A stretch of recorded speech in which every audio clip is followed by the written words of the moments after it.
my fellow countrymen, today the guns are silent. A great tragedy has ended. A great victory has been won. The skies no longer rain death. The seas bear only commerce. Men everywhere walk upright in the sunlight. The entire world lies quietly at peace. The holy mission has been completed. And in reporting this to you, the people, I speak for the thousands of silent lips forever stilled among the jungles and the beaches and in the deep waters of the Pacific which mark the way. I speak for the unnamed brave millions homeward bound to take up the challenge of that future which they did so much to salvage from the brink of disaster.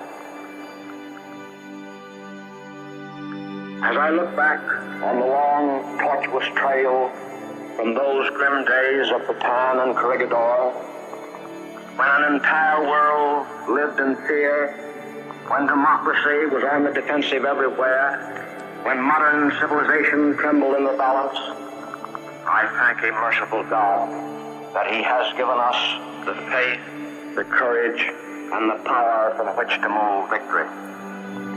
We have known the bitterness of defeat and the exaltation of triumph. And from both, we have learned there can be no turning back. We must go forward to preserve in peace what we won in war. A new era is upon us. Even the lesson of victory itself brings it profound concern, both for our future security and the survival of civilization. The destructiveness of the war potential through progressive advances in scientific discovery has, in fact, now reached a point which revises the traditional concept of war.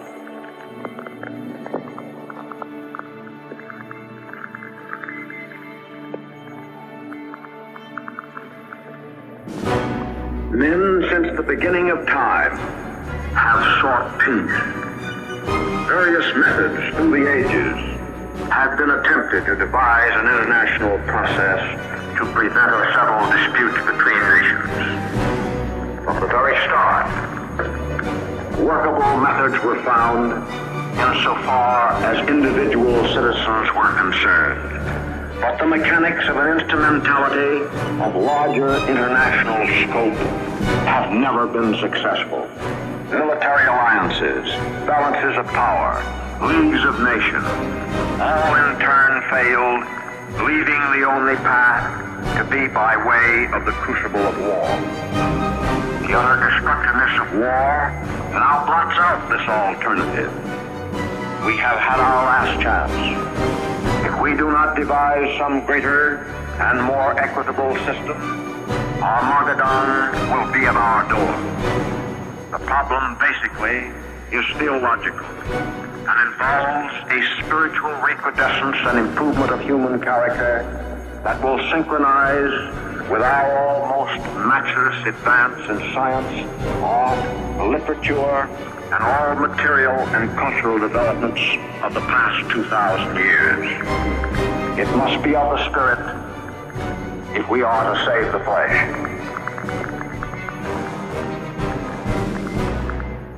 We stand in Tokyo today, reminiscent of our countryman Commodore Perry 92 years ago.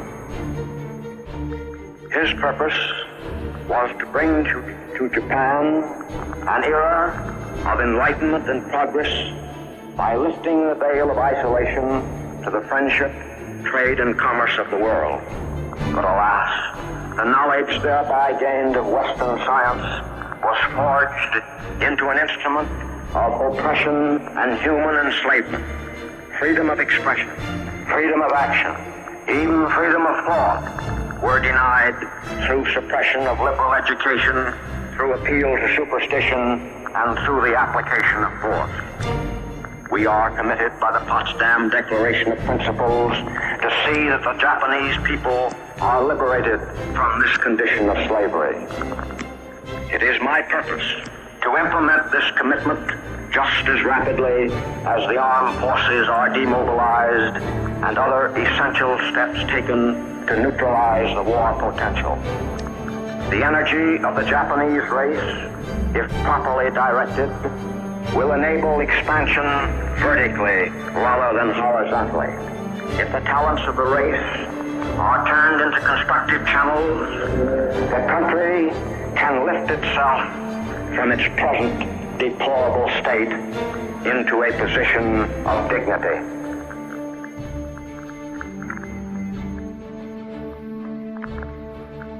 To the Pacific Basin has come the vista of a new, emancipated world. Today, freedom is on the offensive. Democracy is on the march. Today, in Asia as well as in Europe, unshackled peoples are tasting the full sweetness of liberty, the relief from fear.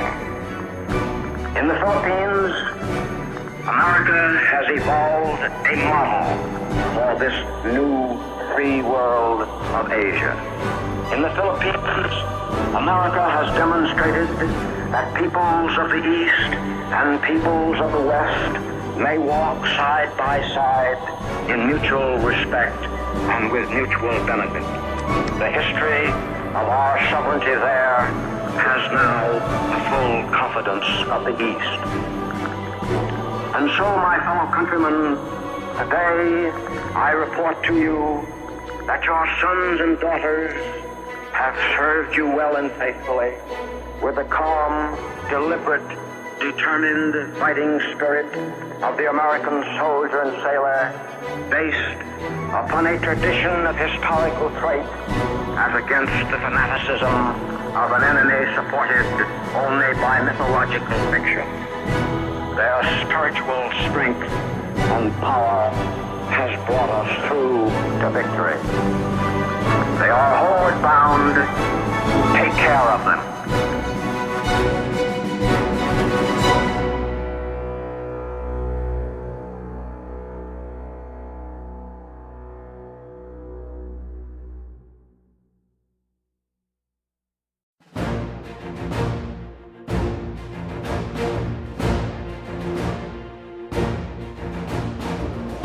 Soldiers, sailors, and airmen of the Allied Expeditionary Force, you are about to embark upon the great crusade toward which we have striven these many months. The eyes of the world are upon you. The hopes and prayers of liberty-loving people everywhere march with you. In company with our brave allies and brothers in arms on other fronts, you will bring about the destruction of the German war machine, the elimination of Nazi tyranny over the oppressed peoples of Europe, and security for ourselves in a free world. Your task will not be an easy one. Your enemy is well-trained, well-equipped, and battle-hardened. He will fight savagely. But this is the year 1944. Much has happened since the Nazi triumphs of 1940-41. The United Nations have inflicted upon the Germans great defeats in open battle, man to man. Our air offensive has seriously reduced their strength in the air and their capacity to wage war on the ground. Our home fronts have given us an overwhelming superiority in weapons and munitions of war, and placed at our disposal great reserves of trained fighting men. The tide has turned. The free men of the world are marching together to victory. I have full confidence in your courage, devotion to duty, and skill in battle. We will accept nothing less than full victory. Good luck, and let us all beseech the blessing of Almighty God upon this great and noble undertaking.